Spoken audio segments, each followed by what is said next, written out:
It's 5 o'clock in London, it's midday in New York, midnight in Hong Kong, 2 a.m. in Sydney, 9 a.m. in San Francisco, and 10:30 at night in Mumbai. Greetings, good morning, good afternoon, and good evening, depending on where you are in the world today. We're actually in a different part of the world today because actually we're recording this show. My name is Patrick L. Young, the IPO-VID Livestream, Series 35, Episode 4. That's IPO Video. Episode 208 starts here. We celebrated our 13th birthday at the weekend, ladies and gentlemen. Exchange Invest reached its teenage years. Sign up at exchangeinvest.com. The country club is coming to the city as the New York Stock Exchange, as part of the great listings duopoly, works its way through to using all of the real estate that they have elegantly managed to restore in the basement of their building is getting together. News reaches us of a fabulous new club, ladies and gentlemen. We're going to call it Club 11 Wall. Why not? It's, 43 less, but I suppose that's quantitative easing for you, or something along those lines. Certainly a measure of deflation. The idea that what used to be full of receipts and stock certificates could now become an elegant meeting place for some of the finest listed venues on the planet, amongst other financial illuminati, sounds like a magnificent idea to have at the heart of Wall Street. Good luck to Lynn Martin and the New York Stock Exchange team on putting that one together. Of course, as part of the country club IPO listings duopoly, we know that NYSE and NASDAQ are going to be very interested in hearing from our guest today. Jay Ritter, Professor Jay Ritter, is going to be discussing understanding the IPO market. Jay Ritter is the director of the IPO initiative at the University of Florida's Warrington College of Business Administration. He has been writing on initial public offerings and investing for over 40 years and is pretty much one of the go-to people that you may find in the media at all points in time when people are talking about the structure of the IPO market. Jay, it's a pleasure to have you here with us today. Greetings. Welcome to IPO Vid. If I may ask you to open the show, where in the world are you today? I'm in Gainesville, Florida, where the University of Florida is located. Fabulous. Now, Gainesville, tell us a little bit about that. That's northern Florida, if I'm correct. Yes, north central Florida, about 2 hours north of Orlando by automobile.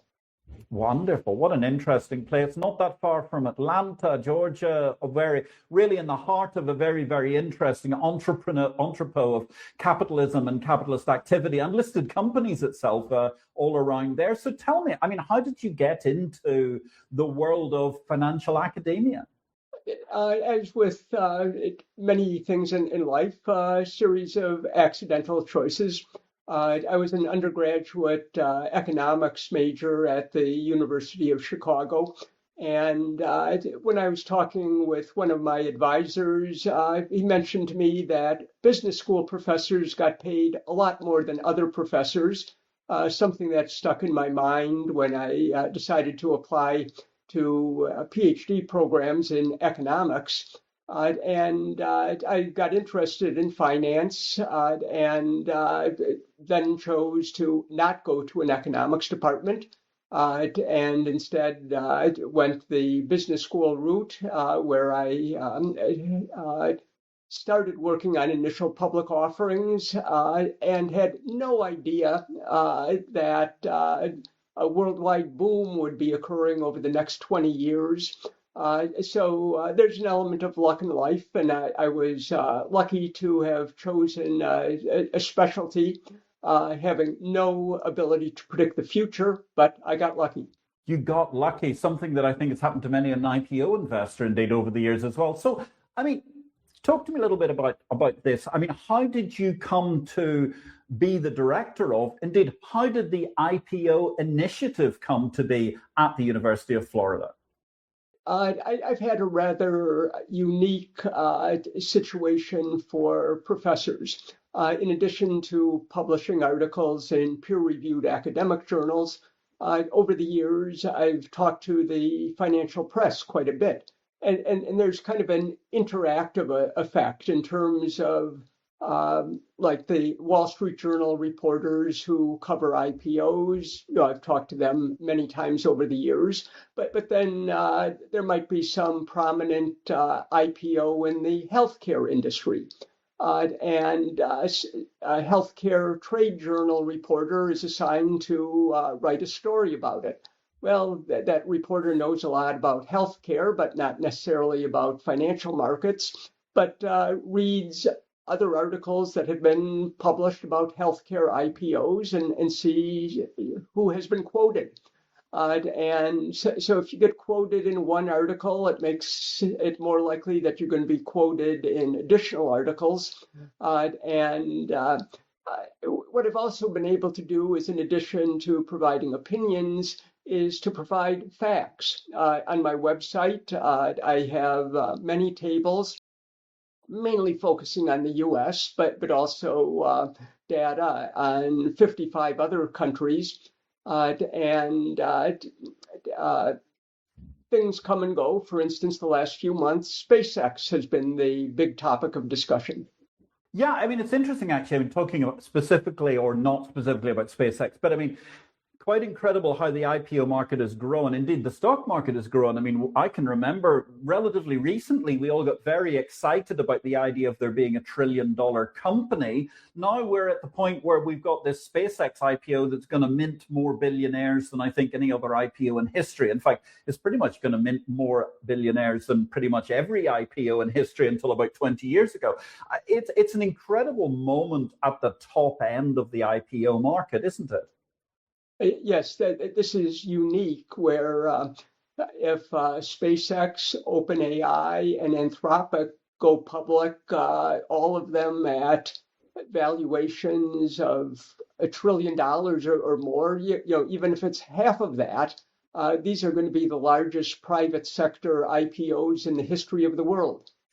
Yeah, and it's actually also, I mean, it makes quite a material impact on several things, doesn't it? Because it makes quite a material impact on overall stock market capitalization, because even in the USA, adding $1 trillion of market cap does start to move the needle. And second of all, it also creates, of course, very interesting issues in the indexing business, because the number of megacorps at the top end of the S&P 500 are growing at the same time as actually the smallest companies in the S&P 500, global titans that they are nonetheless looking quite minuscule by comparison. Yes, and it's as you indicated, it's mainly to that growth in the right tail, the mega caps, where wasn't that many years ago where $1 trillion corporations were unheard of. With the exception, for instance, of Saudi Aramco, most of the mega caps, almost all of the mega caps, are tech companies. This is not the restaurant business where there are no economies of scale, no network effects. The tech industry, some of the verticals, the narrowly defined industries, not all, are subject to either huge economies of scale or a network effect that leads itself to winner take all or only a few companies dominating that sector. Yes, it's very interesting. So we now have, instead of what the late 19th century was an extractive oligopoly, one could say, of robber barons who were taking all this stuff out of the ground and therefore being able to own either the railroads on top of it or the oil that was coming out of it. Now everybody, those that own the ability to process the data, have themselves some incredible network scaling effect. Yes. 25 years ago, the internet was the new thing, that everybody realized that this is a game changer. Now AI is there, but AI in terms of the large language models has enormous costs of training, which results in a situation where there are likely to be just a handful of companies dominating that. But unlike many industries where even if you're a big company, competition that then limits the profit margins, with some of these companies, you've got enormous costs of creating things, but then very low incremental costs, so that you can justify spending huge amounts of money up front with an expectation of being able to have huge profits in the future. It's really, really interesting. And also, I think what's fascinating is obviously the IPO market remains remarkably buoyant, certainly in the USA, which is a great sign because you will certainly remember, as I do, that the IPO market, for various reasons, has been written off several times in the course of the last few decades. The IPO market in every country has cyclical patterns. It tends to be hypersensitive to market movements. When the market goes up, lots of companies go public. When the market goes down, volume slows to a trickle. But there have also been some long-term patterns going on. In the 80s and 90s, worldwide, the IPO market was booming, partly due to privatizations in some countries. But for the last 25 years, the number of companies going public has been much more limited. And in the United States, the number of listed companies dropped by 50% from its peak in 1997 until 2013. It's been relatively stable since then, with a few cyclical ups and downs, but in Europe and much of the rest of the world, with the exception of China, the number of listed companies has also been on the decline. Yes, and of course that leads to an interesting point because there's been a lot of talk about companies either going private, staying private, wanting to be private. We'll get on to maybe the private element in a moment, but I'm curious, do you think that the IPO market has been materially impacted, particularly in the USA, by the various pieces of legislation after .com? And indeed, will an end to quarterly reporting help grow the number of IPOs? Well, regulations do matter. Regulations and their enforcement. Russia is an example of where corruption and corporate culture has resulted in a very small number of publicly traded companies. No matter what the laws are, even if they're very pro-investor, the ability of oligarchs to loot companies, for the government to have punitive taxation of companies, has made it a situation where public market investors just have not earned good returns. In the United States, publicly traded corporations in recent years have been paying out about $600 billion of dividends every year and paying out cash through share repurchases of about $1 trillion per year. Investors in the US have been willing to fund companies because the corporate sector has been returning lots of cash to investors. And of course, the problem with that is returning the cash to investors is one thing, but buying back the stock is a problem because we don't see enough IPOs happening to bring new content onto the stock market to keep this cycle going, I suppose. Well, the number of companies has declined, but the total valuation has increased. Indeed, the market share of U.S. market cap in terms of global market cap is at an all-time high. Why? Partly because of the willingness to pay out lots of cash to investors and to have been able to grow profits so much. There's compared with much of the rest of the world, CEO compensation in the U.S. On average is very high, but it also varies a lot, and most of it is equity-based. This has the advantage of aligning the incentives of CEOs and public shareholders, and this has definitely benefited public shareholders. Yes, and I think also it has to be said, God bless America, there are a lot more risk-oriented investors in the public markets than, say, might be seen in some other regions. Certainly, I'm thinking of Europe, where I'm coming to you from Malta today, where US investors are definitely willing to be that bit more aggressive in terms of how they price things. That is obviously attractive to companies who are listing. And I think also, I'd be fair and say, it's very interesting looking at, you say quite correctly, how the USA has become a dominant share of the overall listings business, and even really any decline in recent times has only been as a result of machinations of the dollar. But it's fascinating because the country club duopoly, as I call them, NASDAQ and NYSE, have truly played an incredible game in business terms. I mean, akin to the best ball game we can think of in making the USA such a popular listings haven, in some ways, despite the regulation, which is actually more onerous for listing than it is in other countries of the world. Yes, and I didn't fully address the question that you asked.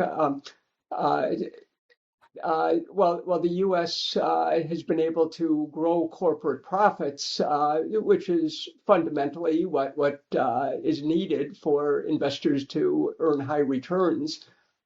Regulation does matter, but I think the changes in regulation, whether the 2012 Jobs Act or current proposals, are having a relatively minor effect. That much more fundamental is the desire, especially of venture capital-backed companies, to grow big fast. And one way of doing that in many cases is by being acquired rather than remaining as an independent company.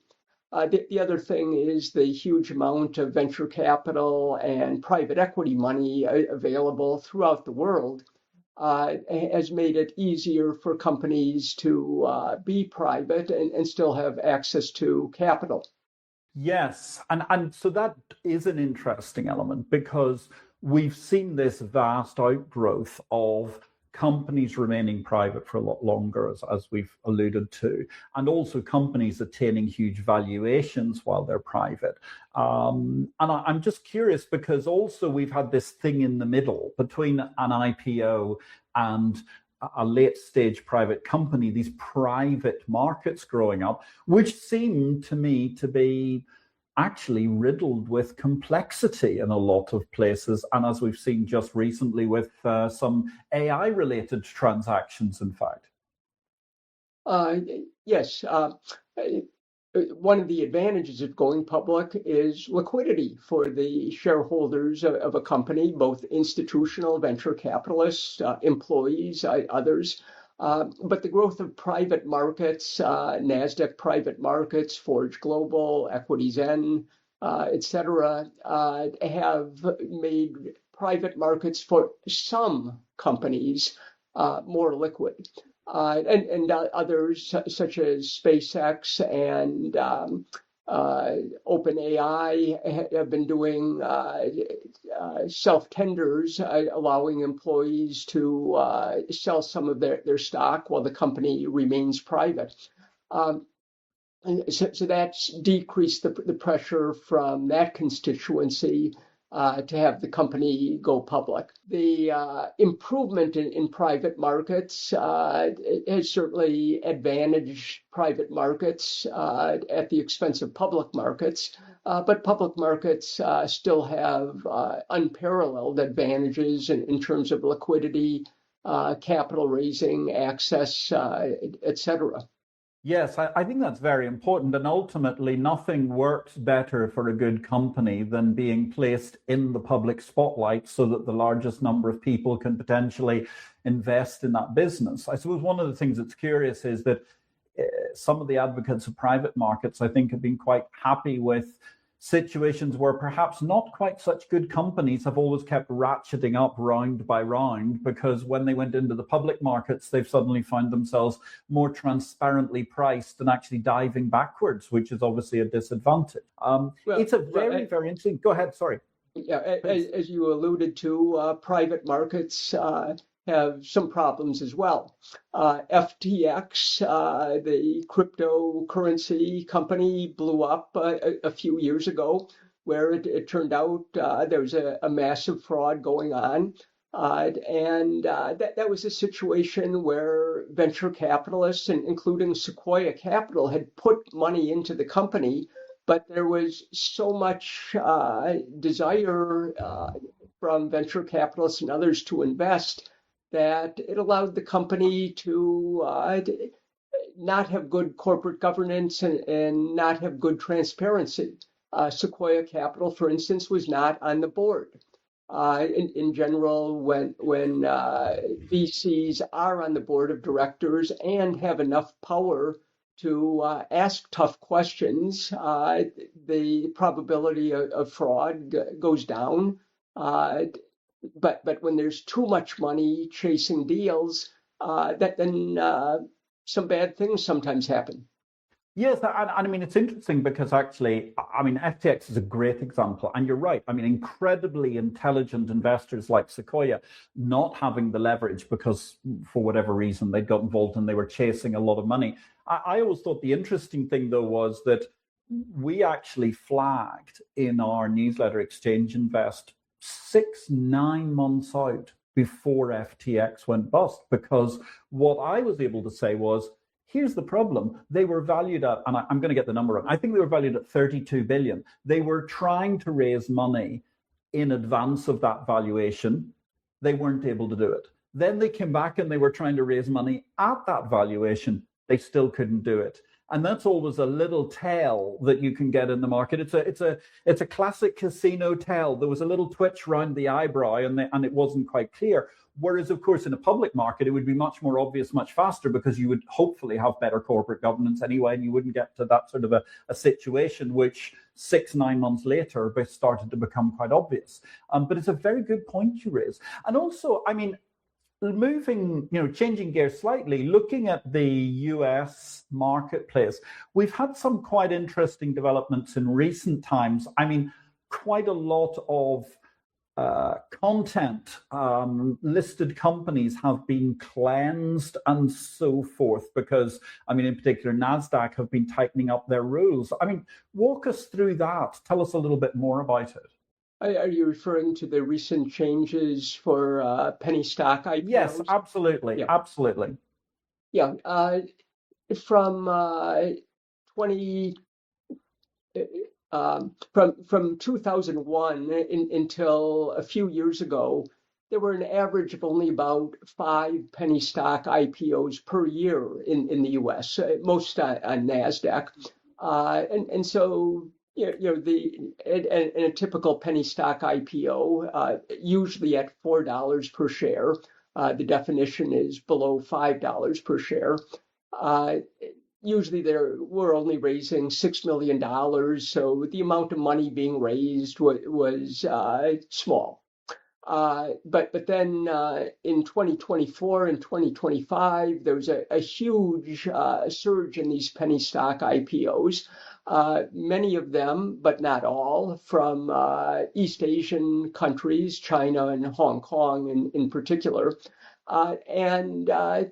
Some of them were pie in the sky companies, but actually more of them were profitable than typical operating companies going public in the US that are larger.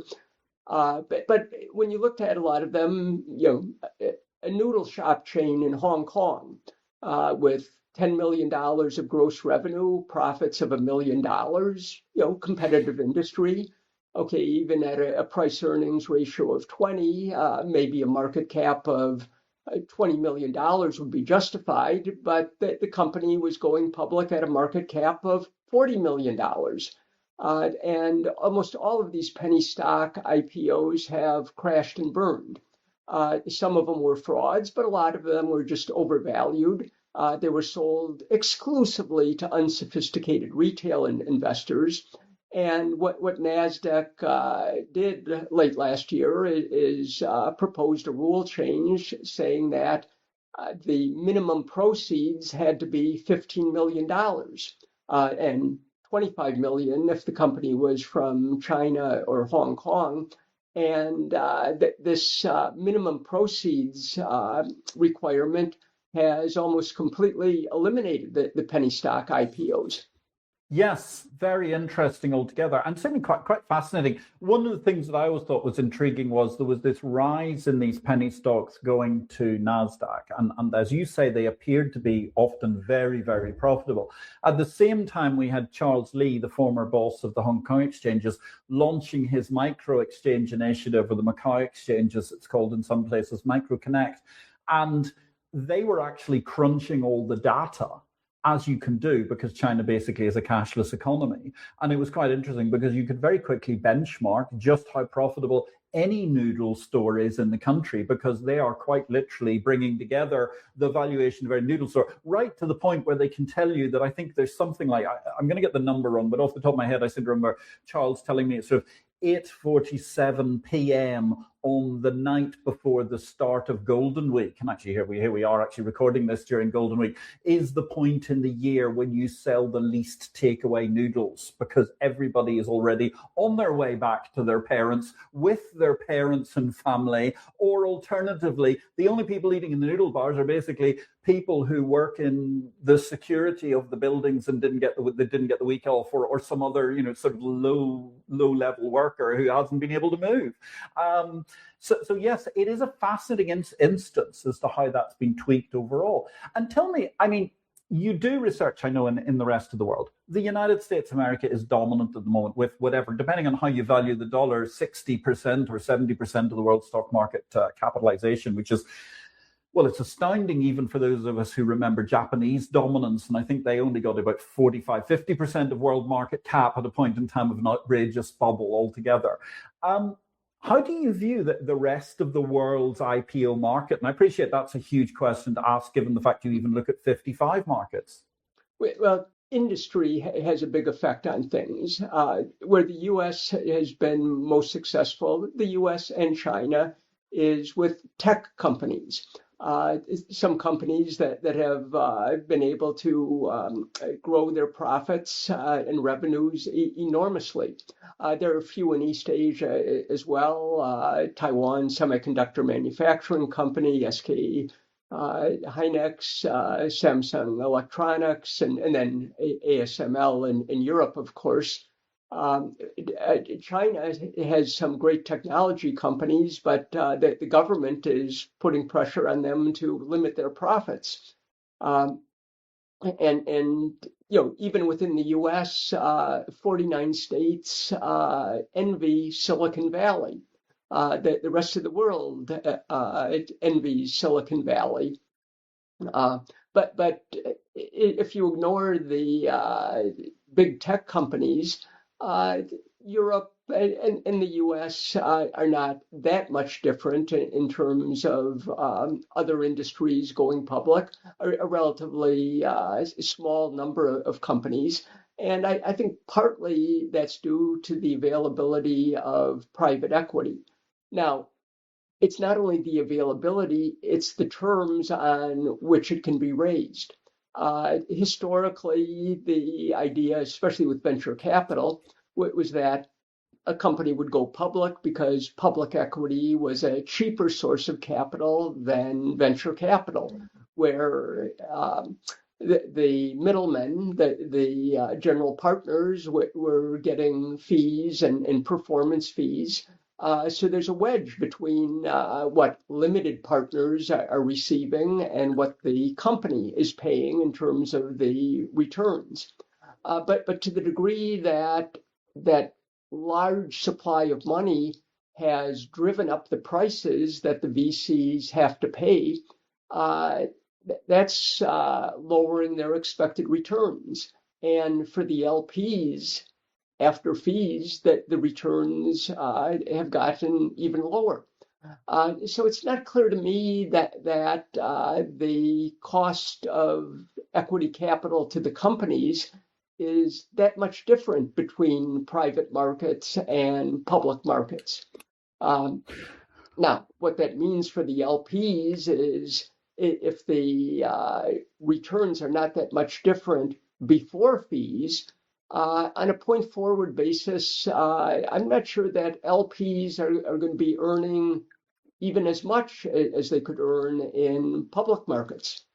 That's very interesting, actually. We're going to go to a break in just a second, but I just want to follow up on that because then that asks a question, Jay, which is how does that how could equity markets further improve themselves? Are there ways in which equity markets for IPOs could become a more efficient process to further reduce the cost of equity to go to public markets? Well, an IPO is more expensive than it needs to be.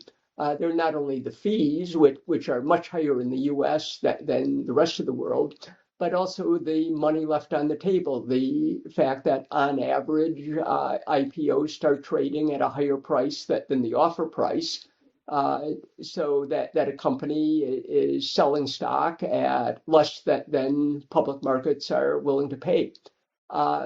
Auctions, direct listings can eliminate some of that wedge. But the evidence is that direct listings and auctions have not been very popular. Yes, that old issue, the stag, that animal that the British stock market used to talk about a great deal, those who would buy in at the IPO and sell quickly for a profit, retains a certain element of excitement in the overall market. I'm going to give you a break for just a second, Jay, because you've been encapsulating a fabulous, very, very broad portfolio of IPO discussion. Ladies and gentlemen, I mentioned stags and the British Stock Exchange.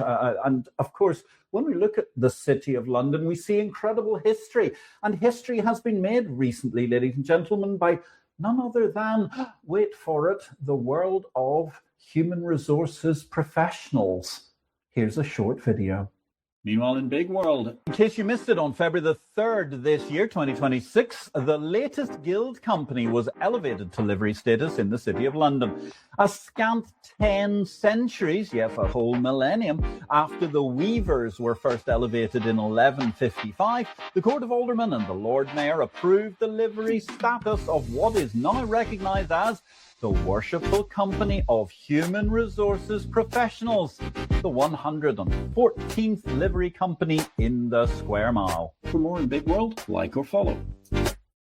And let me say, I'm a proud member, in fact, a proud liveryman of the Worshipful Company of World Traders, which was the first millennial company to be so granted. Seems interesting. It took us 1,000 years to get towards world trade. Somewhere along the line, globalization wasn't as great as some might have said it was going to be.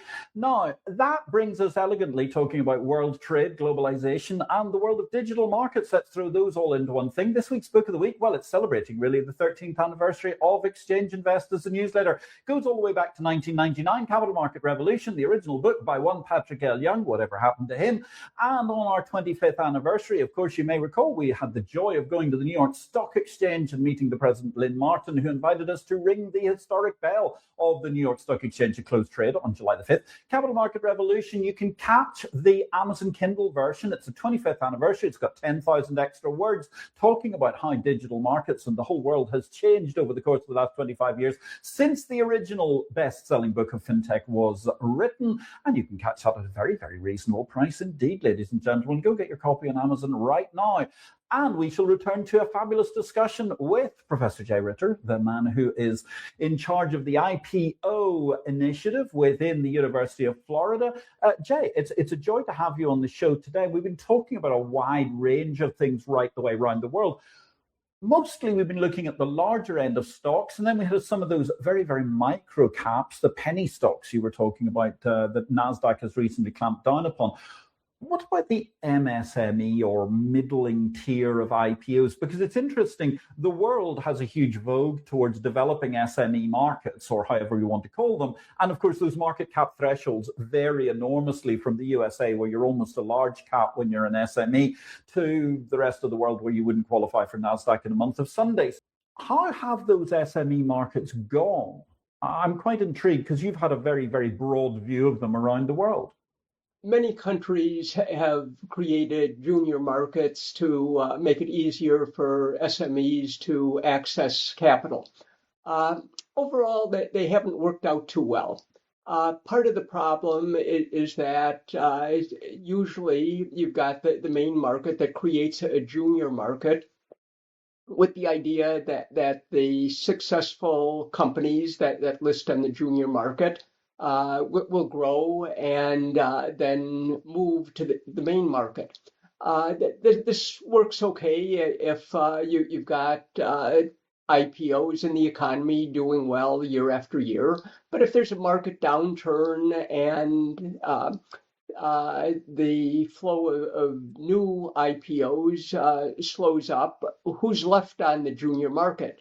Well, the loser companies. And so they get a little bit tainted. Overall, the junior markets have not done very well.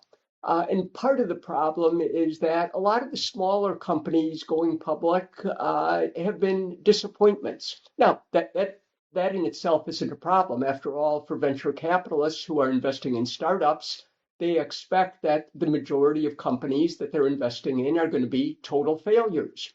But they're counting on enough big winners to offset the many failures. The problem with a lot of the junior markets is there haven't been enough big winners to offset the disappointments. And I think this problem has probably gotten worse over time because of the availability of venture capital and private equity, where a lot of the good young companies are able to get that private financing without needing to go public when they're at a small scale. And so you get some adverse selection. Who's going public, like with these penny stocks in the US? Well, by and large, these are the companies that venture capitalists have said, we've looked at you, we've done our due diligence, and no thanks. We just don't see enough upside potential for you. And so a lot of the companies that go public on these junior markets just aren't ready for prime time. Yes, just not ready for prime time. And obviously that's a difficulty. And certainly I've noticed a lot of particularly European exchanges have been working very hard in order to develop their markets and actually running sort of IPO academies and so on to try and make these younger companies fully ready to go into the public markets environment. Have you any thoughts on what way we can try and help develop the SME marketplace for IPOs, allowing for the fact that there are clearly going to be companies that are not going to succeed? Well, one thing that we haven't discussed is regulations in Europe, in particular. The U.S. venture capital market, which mainly is focusing on life sciences, biotech, and tech companies, has invested in lots and lots of failures. But there have been a lot of really big winners. And those really big winners have been able to boost the average returns. Europe, where Sweden's a bit of an exception, hasn't had much of a right tail. Why?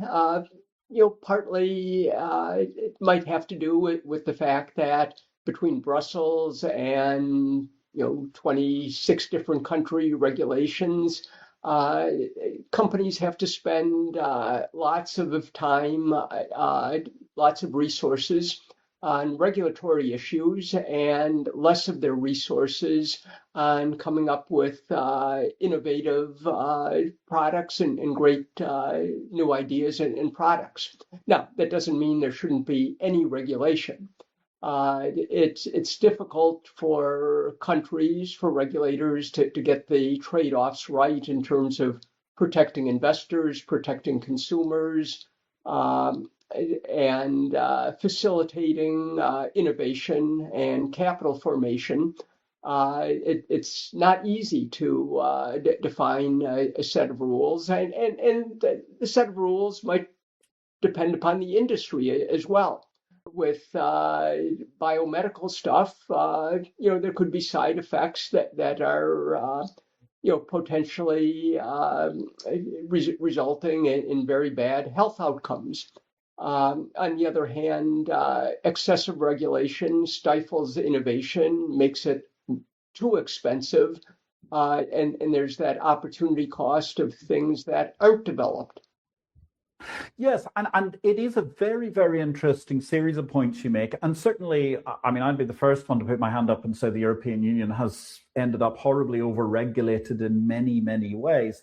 But there is this lovely bright spot in Sweden where truly, well, really, the Swedes and Scandinavia helped themselves. They've built a very, very proactive ecosystem promoting IPOs, promoting the investment, creating value. And in fact, we had Erja Retson, who's one of the people behind the SME market there on this show, good grief, 5 years ago, I think. Roland Chai, the European boss of NASDAQ, more recently. You can catch those in our back issues, ladies and gentlemen. But it's very interesting, Jay, because they have single-handedly hewn out an amazing SME market structure that really does help encourage companies to grow, delivers investor returns, delivers tax breaks, admittedly, to the successful investors as well, which incentivizes them to keep going. And it is a fascinating example of how you can make one of these SME markets work with a little bit of effort and indeed a great deal of cooperation between the investors, the entrepreneurs, and the exchange itself. Yes, I mentioned that Europe probably has too much regulation. On the other hand, the US probably has too many lawsuits. Uh, Lawyers, plaintiff lawyers do discourage corporate wrongdoing, but it can also be excessive. Korea uh, has relatively few investor lawsuits, class action lawsuits. They probably have too few. The U.S. almost certainly has too many. This is another example of getting the costs and benefits balanced correctly is really difficult. Getting that balance is incredibly difficult. And obviously, I mean, having written the book Capital Market Revolution 25, 27 years ago now, I'm quite intrigued to know, Jay Ritter, from your perspective as the international expert in academia and IPOs, and as someone who has seen so many of these cycles take place, Jay Ritter, where do you think the capital market revolution goes next? I think there are going to be gradual trends going on, but AI is the big question mark in labor markets and financial markets. Nobody knows how it's going to all play out. It looks like there are going to be incredible productivity gains in many areas, not in every industry. Uh, and these changes are going to be very disruptive.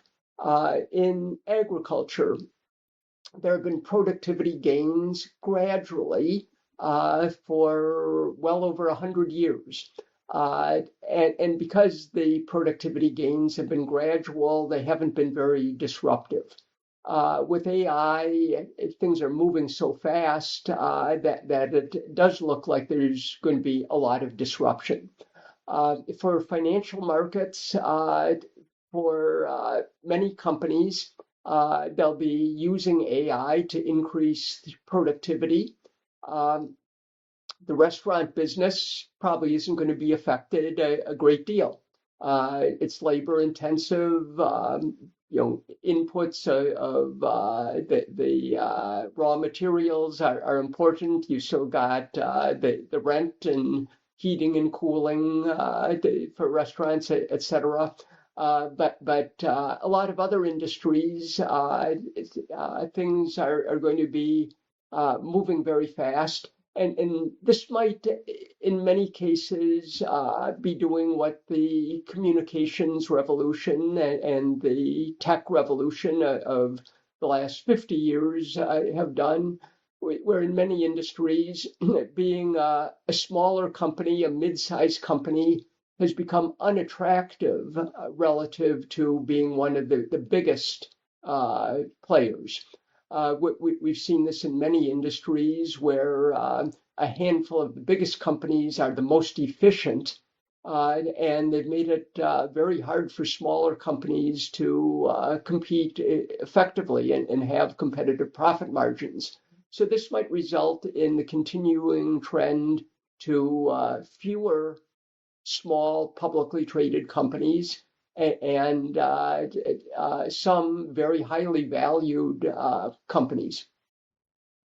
What a fascinating review. Thank you very, very much, Jay Ritter. It's been an absolute joy to chat to you. Disruption will carry on, ladies and gentlemen. The revolution continues. At the same time, we need to balance the acrimony of the litigious American system against the overregulation of the Europeans and many other interesting factors aside. Valuation remains a key. How we're going to look at the IPO market going forward could be a concentration on many, many more small number of vast IPOs. So therefore, we prepare for the blast off of SpaceX, which is going to take place in the near future, I suppose. Those are just a few of the top line remarks that have been offered to us today. Jay, I really hope you can come back and join us another time so we can talk about IPOs in more detail. It's such a fascinating realm of what goes on. Perhaps someday we'll have an opportunity to meet in New York and share a pleasant beverage at whatever it's going to be called, Club 11 Wall Street, within the heart of the New York Stock Exchange. Who knows?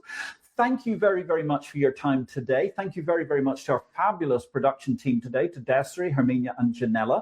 We are off because it's going to be a Memorial Day next week, an appropriate day to remember many, many things, and not just as a petrol head am I saying the Monaco Grand Prix and the Indianapolis 500, although those are obviously highlights of the Memorial Day weekend when we can pay tribute to those many people that we remember from amongst the fallen. IPO-VID will be back in June, by which stage I will be in Southeast Asia. Ladies and gentlemen, it only remains for me to say I wish you all a great week in life and markets. Thanks again to our guest, Jay Ritter, for making such a fabulous show talking about the IPO market. And also, of course, if you've got a marketplace you'd like to build yourself, then let me know. Get in touch. And in the meantime, you can always rely on Exchange Invest at exchangeinvest.com to be the water cooler of the bourse business, the exchange of information. I wish you all a great week in life and markets.